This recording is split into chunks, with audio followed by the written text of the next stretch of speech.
मैं हूं पार्थ और आज मैं आपको लेकर के आया हूं जिम कॉर्बेट नेशनल पार्क। जी हां, जिम कॉर्बेट नेशनल पार्क जो है वो भारत का पहला नेशनल पार्क है और ये उत्तराखंड के नैनीताल ज़िले में पड़ता है। जी हां, 1936 में जिम कॉर्बेट की स्थापना जिम कॉर्बेट द्वारा ही की गई। जी हाँ, जिम कॉर्बेट एक सरकारी कर्मचारी थे और इंग्लैंड के रहने वाले व्यक्ति थे।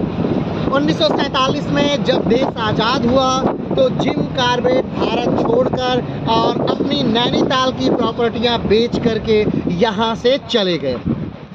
उसके बाद उनके प्रॉपर्टी को जिन्होंने खरीदा था आज भी वो उनकी प्रॉपर्टी के रूप में जानी जा रही है। कहा जाता है कि जिम कॉर्बेट की मृत्यु 1957 में हो गई और जिम कॉर्बेट की मृत्यु के बाद उन्हीं की याद में इस हेली नेशनल पार्क का नाम जिम कॉर्बेट नेशनल पार्क कर दिया गया। आज भी जिम कॉर्बेट नेशनल पार्क बड़ी विशाल क्षेत्र में यानी लगभग 500 वर्ग किलोमीटर के एरिया में फैला हुआ है और अपनी विशालता के लिए पूरे भारत में जाना जाता है। अगर बात करें कि जिम कॉर्बेट नेशनल पार्क में मुख्य जीव क्या है तो जिम कॉर्बेट नेशनल पार्क एक टाइगर रिजर्व है और यहाँ पर टाइगर के लिए विशेष तौर पर ये जाना जाता है। जिम कॉर्बेट नेशनल पार्क कब खुलता है तो जिम कॉर्बेट नेशनल पार्क 30 जून को बंद हो जाता है और 15 अक्टूबर को पुनः ये खोल दिया जाता है। 15 अक्टूबर से लगातार फिर 30 जून तक इसमें पर्यटक आते रहते हैं। पर्यटन की सुविधा इसमें अगर हम बात करें तो सफारी के द्वारा व्यक्ति इसमें घूम सकते हैं। जैसे अभी आप देख सकते हैं हम जिप सफारी में बड़े आराम से विचरण कर रहे हैं। अगर हम बात करें कि जिप सफारी जो है इसमें कितने लोग बैठ सकते हैं तो एक जिप सफारी पर लगभग 6 लोग बैठ सकते हैं और एक आपका गाइड और एक आपके ड्राइवर। अगर हम बात करें कि जिम कॉर्बेट नेशनल पार्क जो है क्या वो कई जोनों में बना हुआ है तो हाँ, इसमें कई जोन हैं और अलग अलग जोन के अलग अलग चार्ज भी हैं। अगर हम बात करें कि सबसे जो प्रसिद्ध जोन है वो ढैकुला जोन है जो कि कोर जोन माना जाता है।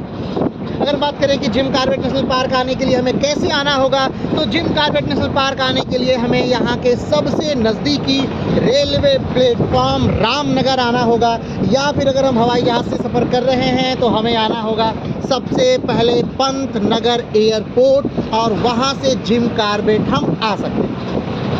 अगर बात करें कि जिम कॉर्बेट नेशनल पार्क पे वर्तमान में क्या विवाद थे तो सरकार उत्तर प्रदेश सरकार इसका नाम बदलना चाह रही थी। इसे राम गंगा नेशनल पार्क के तौर पर इसका नाम रखना चाहती थी। अब आप सोच रहे होंगे राम गंगा नेशनल पार्क क्यों? क्योंकि यहाँ पर जो नदी बहती है इस कॉर्बेट से जो नदी बहती है उसका नाम राम गंगा नदी है और उसी नदी के नाम पर इस पार्क का नाम राम गंगा नेशनल पार्क रखना जा रही थी। लेकिन यहाँ के व्यापारियों और यहाँ पर रहने वाले लोगों और यहाँ के व्यवसायियों द्वारा इस नाम का विरोध हुआ और अभी भी जिम कॉर्बेट नेशनल पार्क ही इसका नाम वर्तमान समय में है।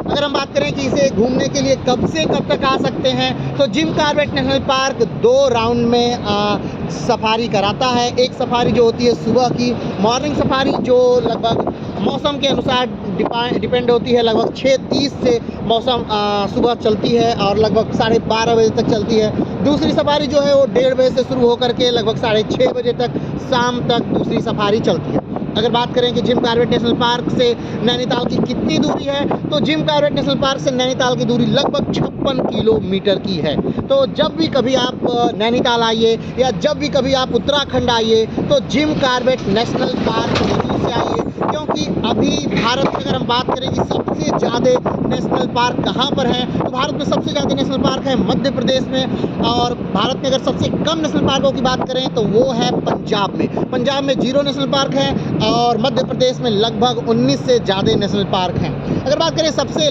बड़ा नेशनल पार्क कहाँ पर है तो सबसे बड़ा नेशनल पार्क जो है वो लद्दाख में है। और अगर बात करें कि सबसे छोटा नेशनल पार्क कौन सा है तो सबसे छोटा नेशनल पार्क जो है वो अंडमान निकोबार द्वीप समूह में है और जिसका नाम है साउथ बटन नेशनल पार्क। तो ये तो बात रही नेशनल पार्कों की और नेशनल पार्क की खूबसूरती की। अभी हम लोग उत्तराखंड में इस समय हैं और उत्तराखंड में आप देख रहे हैं सामने गेट लगा हुआ है। अभी के लिए इतना, फिर मिलते हैं एक नए वीडियो के साथ, तब तक के लिए नमस्कार, धन्यवाद।